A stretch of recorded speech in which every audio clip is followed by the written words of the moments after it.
Welcome to Crazy Larry's, mostly online school of Wackadoodle Theology for the Reformation and Restoration of the Christian Church in the 21st century.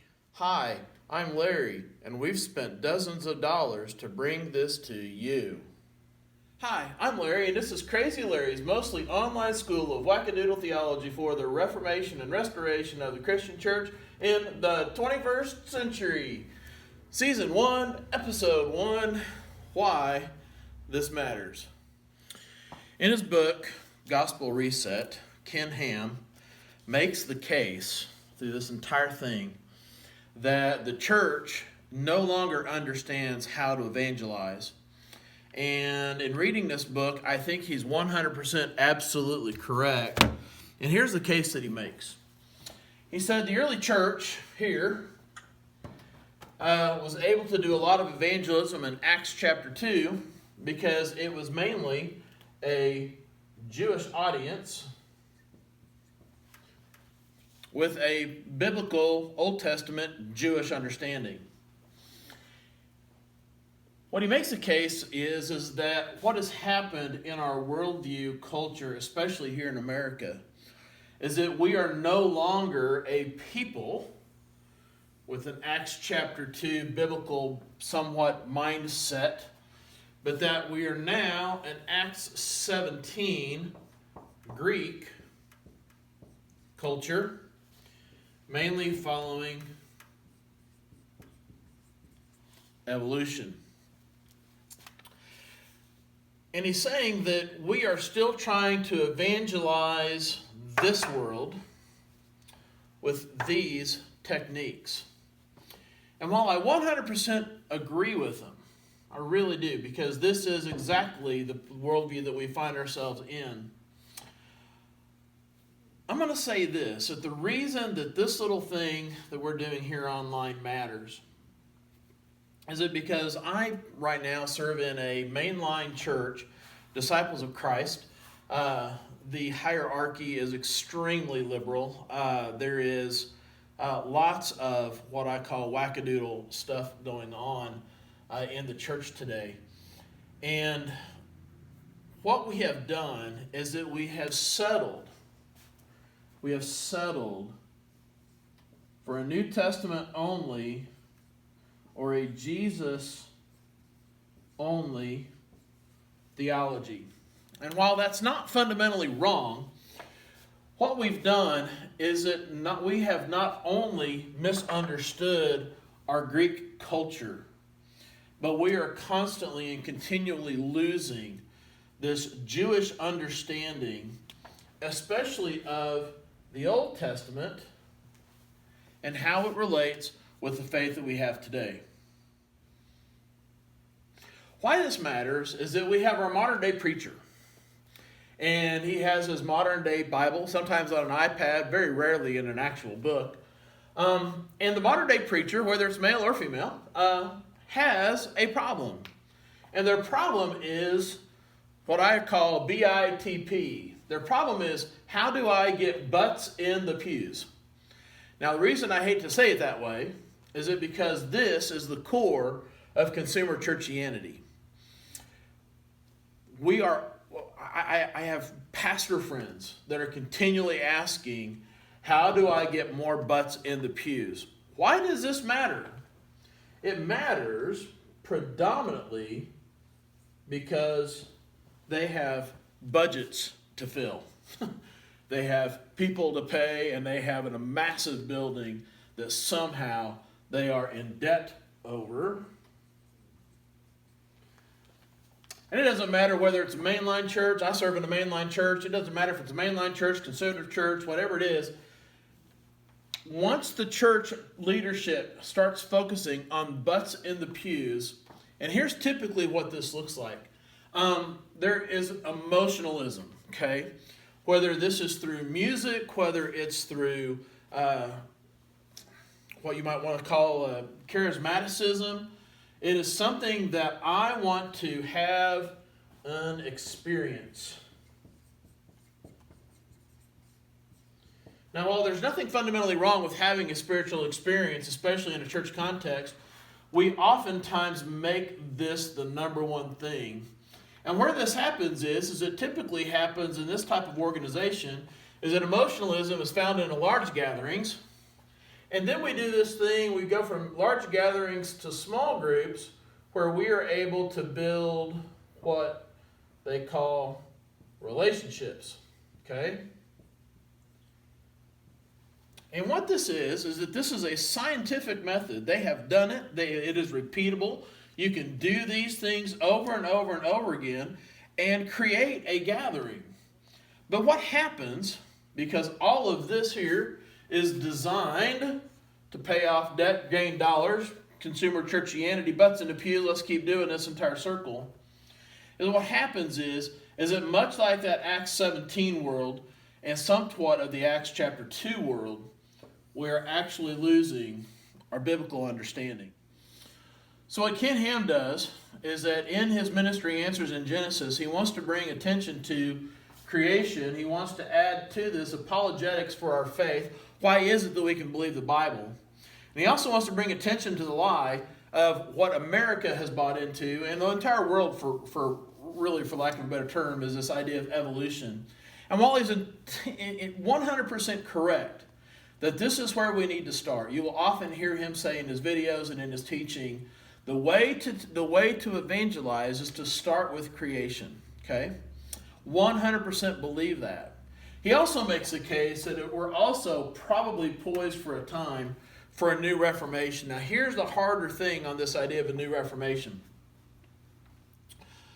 A new reformation really forces us, whether we're in preaching ministry, whether we're a small group leader, whether we're a youth leader, whether we're just an attender of church, or even if we're still just contemplating the gospel, the reality of it is that we still have to come down to what are our real fundamental biblical origins.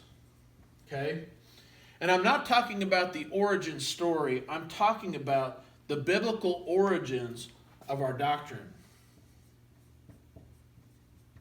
Because if we have doctrine that is not originating in biblical text, and we have perverted it due to man's sin,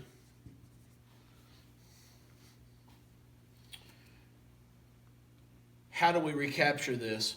How do we get back into a new reformation?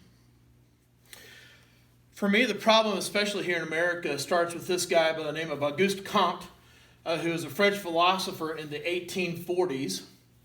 And he said we need a religion without a God. That was his entire thing. The philosophy thing that he proposed was this thing called positivism. And he basically said, well, how in the world do we get a religion without a God? Because it's going to take some time to do that. To get a religion, you need really a high priest or a teacher. But here's the problem with a high priest or a teacher, however you want to take a look at this and his ideas, is that nobody will pay for a religion where the high priest or the teacher is sitting here telling you that there is no God. There are some fundamental problems why this happens. He said basically to get there is that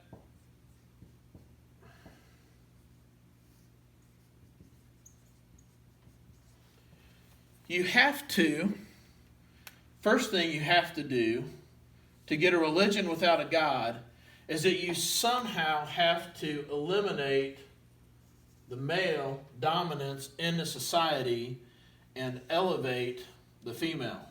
Okay? Interesting thought. Second thing that he proposed is that how do you get a high priest and a teacher to get paid?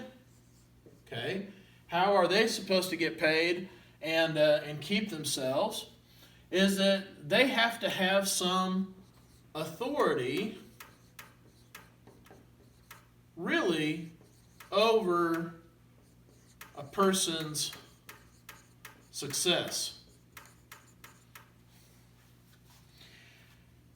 And what developed out of this idea in the 1840s is a system to where you can have a teacher with authority over a person's success, where the person will pay the teacher money so that they will get success because this teacher has said so.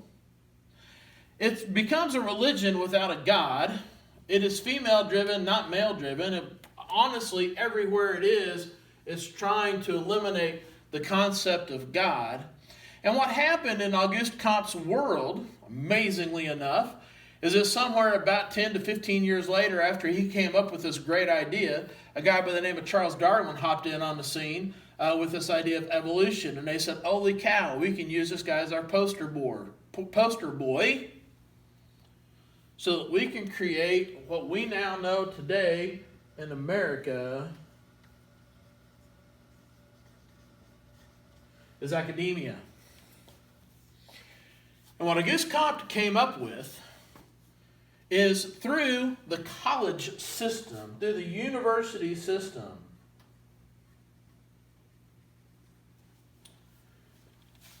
we have a religion without God, evolution.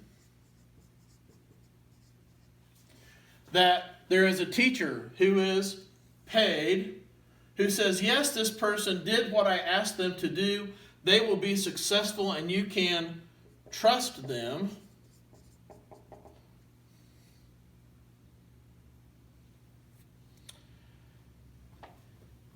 And what has happened here is what we call today an intellectual elitism, where only if you are a part of this club, basically preaching a religion without a God in the university level, is that this has actually become the church of America in the 21st century. So what we're dealing with is we have pastors who are trying to get butts in the pews so that they can get paid, who have been trained in an academic model, who is funded on this idea that there is no God. We put them in the church. And why in the world then are we surprised that the church today in our world is completely ineffective? It is based upon this that I believe a new model for biblical understanding is necessary. And why this matters is that what we're going to do in this entire experience with Crazy Larry's mostly online school of Wackadoodle Theology for the Reformation and Restoration of the 21st century church is that we're going to try to undo this. And I'll tell you this reason why this matters. It's because we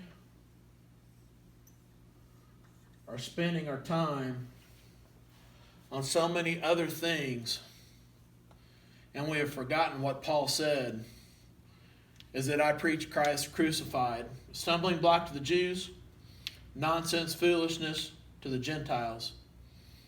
And yet this wackadoodle thing, the cross, is how God has chosen to model how we look at Scripture, how we live our life, and how we look into a promise of eternity. Thank you for sitting all the way through this short little first episode. We'll be back later, just as soon as we can, to start this entire experience on how do we recapture our biblical understanding.